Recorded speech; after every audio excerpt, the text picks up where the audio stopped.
Hello viewers, welcome to GKL classes, and today we are going to do social science worksheet of class 8 and this assessment worksheet number 4 और इसकी जो date आपकी है 28 September 2021.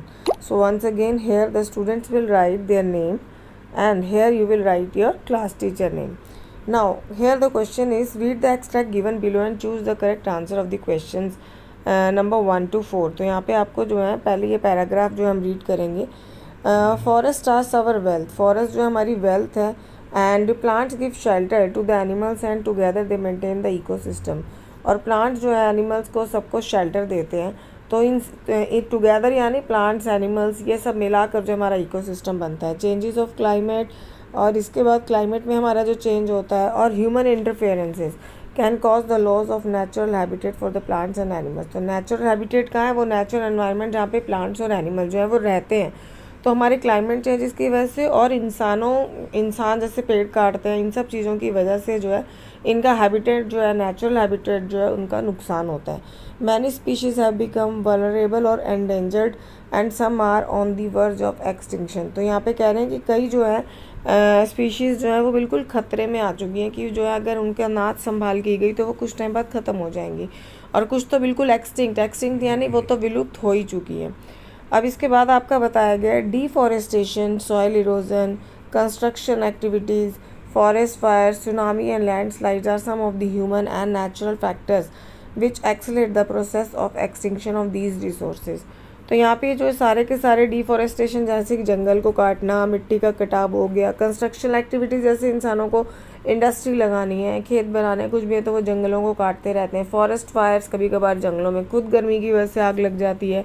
इसी तरह tsunami हो गया, लैंडस्लाइड हो गया. तो ये सारी एक्टिविटीज़ हैं, कुछ इंसानों ने की हैं, कुछ जो है नेचुरली जो है वो होती हैं, जिसकी वजह से जो है ये रिसोर्सेज और ज़्यादा खतरे में आ जाते हैं. One of the major concern is poaching which result in a sharp decline of the number of particular species. और कुछ स्पीशीज़ तो इसलिए खतरे में है कि उसका मेन कारण है पोचिंग यानी शिकार करना, जो उनको इलीगली जो है शिकार किया जाता है, मारा जाता है.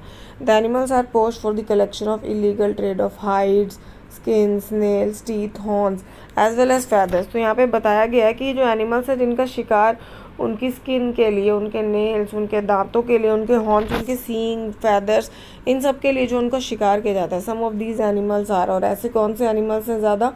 Tiger, lion, elephant, deer, black buck, crocodile, dinosaurs, snow leopard, ostrich and peacock.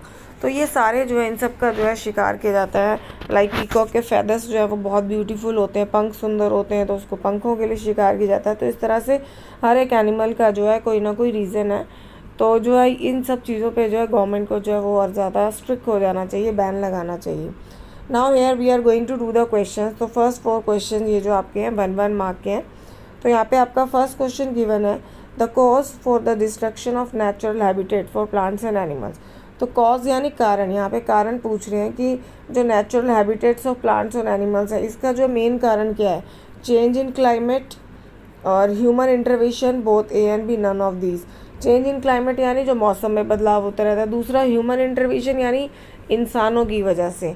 तो यहाँ पे आपके ये दोनों ऑप्शन ही सही हैं, क्योंकि आपका ऊपर अभी आपने पढ़ा कि दोनों का ही हाथ होता है इसमें, जो है चेंज इन क्लाइमेट का भी हाथ होता है और ह्यूमन इंटरवेंशन इंसानों का हाथ तो होता ही है. तो इसका ऑप्शन आपका जो है सी करेक्ट हो जाएगा, both A and B. Now next question, second question में आपसे पूछा गया है, one of the important reason for the depletion of wild life is. अभी जो हमारी वाइल्ड लाइफ है ये धीरे धीरे जो है बिल्कुल ख़त्म होती जा रही है, कम होती जा रही है. इसका इम्पॉर्टेंट रीज़न क्या है? पहला, फॉर्मेशन ऑफ जू, कि भाई जू बन गए, चिड़ियाघर बन गए. दूसरा, इंक्रीज़ इन फॉरेस्ट आर, और इंक्रीज़ यानी बढ़ना, जंगलों का बढ़ना. भाई जंगल अगर बढ़ रहे हैं तो इससे तो वाइल्ड लाइफ तो और ज़्यादा होनी चाहिए, कम तो नहीं होगी. और अगला पहला था जैसे आपका पॉइंट, फॉर्मेशन ऑफ जू. अगर चिड़ियाघर भी बन रहे हैं तो चिड़ियाघर में जो है वहाँ पे एटलीस्ट जानवरों का शिकार नहीं किया जाता, तो वहाँ पे भी जो वाइल्ड लाइफ कुछ हद तक जो है वो सेफ रह सकती है जूज़ में, क्योंकि वहाँ पे भी उन्हें नेचुरल एनवायरनमेंट देने की कोशिश की जाती है. और अगला ऑप्शन है बोथ ए एंड बी, दोनों के दोनों ए और बी.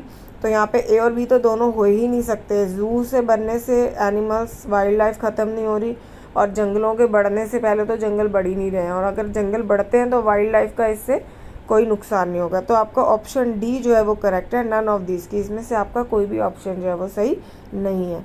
अब इसके बाद आते हैं हम क्वेश्चन नंबर 3 पर। The main cause for hunting of wild animal is और आर। तो जो मेन जो कॉज अगेन कारण, मेन कारण जो है शिकार का, जंगली जानवरों के शिकार का, वो क्या है? पहला ऑप्शन दिया स्किन, दूसरा कलेक्शन ऑफ हॉर्न्स, तीसरा टीथ, या ऑल ऑफ अबव। तो आपने ऊपर पढ़ा था कि इनको जो है सबके लिए, इनके स्किन के लिए और इनके हॉर्न्स के लिए, इनके टीथ के लिए, सबके लिए मारा जाता है। तो आपका ऑप्शन डी करेक्ट होगा, all of the above. Now question number 4 पे आते हैं। Which of the following is not a human cause for the extinction of natural resources. अगर नेचुरल रिसोर्सेज हमारे ख़त्म हो रहे हैं तो इसमें से कौन सी जो है वो ह्यूमन इसके लिए रिस्पॉन्सिबल नहीं है, ऐसा कौन सा कारण है? तो पहला तो ऑप्शन दिया पोचिंग। भाई पोचिंग तो शिकार है, तो वो तो ह्यूमन इंसान ही करेंगे, तो ये ऑप्शन तो आपका हो नहीं सकता। नेक्स्ट आपका बी ऑप्शन जो दिया हुआ है वो दिया हुआ है कंस्ट्रक्शनल एक्टिविटीज़। तो कंस्ट्रक्शन एक्टिविटीज़ यानी जैसे कोई इंडस्ट्रीज़ बनाना, घर बनाने, बिल्डिंग्स बनाने, तो ये भी काम इंसानों का है, तो ये भी आपका ऑप्शन जो है वो कैंसिल हो गया। Next is deforestation. डिफॉरेस्टेशन इस जंगलों का काटना, तो जंगलों को भी कौन काटेगा? इंसान ही काटते हैं। तो आपका एक ऑप्शन बता लैंडस्लाइड। तो लैंडस्लाइड में जो है इंसानों का हाथ नहीं होता, ये नेचुरली अकर होता है। तो आपका ऑप्शन डी जो है इसमें वो करेक्ट आंसर है। अब इसके बाद हम आगे बढ़ते हैं आपके क्वेश्चन नंबर 5, 6, 7 की ओर। 5, 6, 7 क्वेश्चन जो आपके जो है 2 मार्क्स के हैं। इसके बाद क्वेश्चन नंबर 8 और 9 दोनों क्वेश्चन आपके 3 मार्क्स के होंगे, और लास्ट क्वेश्चन आपका जो है वो 4 मार्क्स का है। तो चलिए पहले इनको सॉल्व करते हैं। आपका फर्स्ट क्वेश्चन था right any 2 uses of land. तो आपका लैंड जो है कोई भी 2 यूजेस लिखने हैं, तो भाई एग्रीकल्चर, खेती बाड़ी के लिए, फॉरेस्ट्री के लिए आप ये 2 यूजेस यहाँ पे लिख सकते हैं। नेक्स्ट क्वेश्चन है what do you understand by ecosystem and why is availability of per capita water in India low. तो यहाँ पे 2 क्वेश्चन पूछे गए। पहला पूछा गया इकोसिस्टम क्या है, तो आपने यहाँ फर्स्ट पैराग्राफ में बताया in the biosphere living beings are interrelated and interdependent on each other for survival, so this life supporting system is known as ecosystem. अब इसी के अंदर आपका सेकंड क्वेश्चन पूछा गया कि भाई इंडिया में जो है पानी पर कैपिटा जो वाटर हर एक इंसान को इतना कम जो है वो क्यों मिल रहा है, तो इसका रीज़न क्या है? तो यहाँ आंसर लिखा गया in India the availability of per capita water is low due to increasing population, decreasing water resources, wastage of water, deforestation and depletion of fresh water resources. तो सबसे पहला कारण तो इंडिया की पॉपुलेशन बहुत ज़्यादा है, जनसंख्या बहुत ज़्यादा है। इसके बाद हमारे वाटर रिसोर्सेज जो है वो कम होते जा रहे हैं, पानी की वेस्टेज भी ज़्यादा होती है, फिर डिफॉरेस्टेशन हो गया, फ्रेश वाटर रिसोर्सेज जो हमारे कम होते जा रहे हैं। तो ये सारे रीज़न है जिसकी वजह से जो इंडिया में जो है पानी की जो कमी है जो कई जगह पाई जाती है। नेक्स्ट क्वेश्चन है आपका right any 2 methods for conservation of wild life. अब वाइल्ड लाइफ को आप बचाने के लिए इसमें कोई भी 2 मेथड लिखने हैं। तो फर्स्ट मेथड यहाँ पे लिखा गया है setup national parks, wild life sanctuaries and biosphere reserves for protecting natural vegetation and wild life, for example the Kaziranga national park इन असम। तो जो है वाइल्ड लाइफ को बचाने के लिए जो यहाँ पे जो है नेचुरल वेजिटेशंस और ये सब रिजर्व्स बनाने को कहा गया, जैसे कि काजीरंगा पार्क जो है बनाया गया है आसाम में। नाउ नेक्स्ट इसी का नेक्स्ट ऑप्शन क्या हो सकता है? The government should ban the killing of lions, tigers, deer, great Indian bustard and peacocks etcetera. तो ये जितने भी एनिमल जिनकी पोचिंग, जिनका शिकार होता है, तो गवर्नमेंट को जो है इन सबको क्या कर देना चाहिए? बैन कर देना चाहिए, ताकि हम वाइल्ड लाइफ को और ज़्यादा सुरक्षित रख सकें। अब इसके बाद आपका नेक्स्ट क्वेश्चन है क्वेश्चन नंबर 8। क्वेश्चन नंबर 8 में आपसे पूछा गया explain any 3 factors responsible for the formation of soil. तो जो है सॉइल की फॉर्मेशन के लिए कौन से 3 फैक्टर्स जो हैं वो रिस्पॉन्सिबल है? तो 3 फैक्टर्स, पहला हो गया पेरेंट रॉक, दैट इज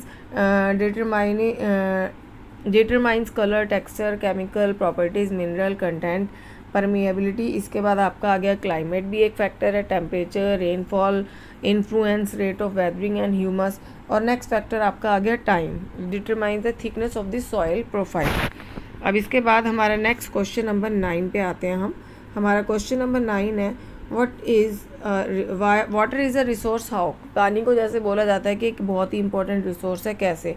तो आपने पानी के कई यूजेस देखे हैं, उसमें से एक और इम्पॉर्टेंट यूज़ क्या है? The water significant use of water is to produce hydro power by harnessing its energy. तो हाइड्रो पावर, बिजली से भी, पानी से भी बिजली जो है बनाई जाती है। Compare to other resources that are use to produce energy and power, water is considered renewable as well as having the least solid waste during energy production. तो एनर्जी प्रोडक्शन करते हुए माना जाता है कि जो पानी है वो रिन्यूएबल है, वेस्ट नहीं होता।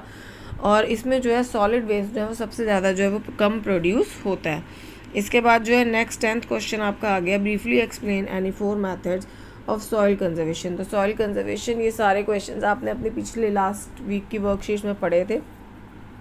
तो some methods of soil conservation are, आपका पहला मेथड जैसे हो गया mulching, the background between plants is covered with a layer of organic matter like straw, so it helps to retain soil moisture। तो आपने इसमें देखा था कि जो है स्ट्रॉ, घास फूस वगैरह जो है प्लांट्स के आसपास डाल दी जाती है ताकि मिट्टी का जो है मॉइस्चर बना रहे। अगला rock dam, rocks are piled up to slow down the flow of the water and this prevents gullies and further soil loss। Next is terrace farming. अब टेरेस फार्मिंग से क्या होता है, these are made on the steep slope so that the surface are available to grow crops, they can reduce surface runoff and soil erosion। और आपका last point है intercropping, different crops are grown in alternate rows as sown at different times to protect the soil from rain wash. तो I hope आपको आज की worksheet जो है वो समझ आ गई होगी अच्छे से। Thanks for watching everyone.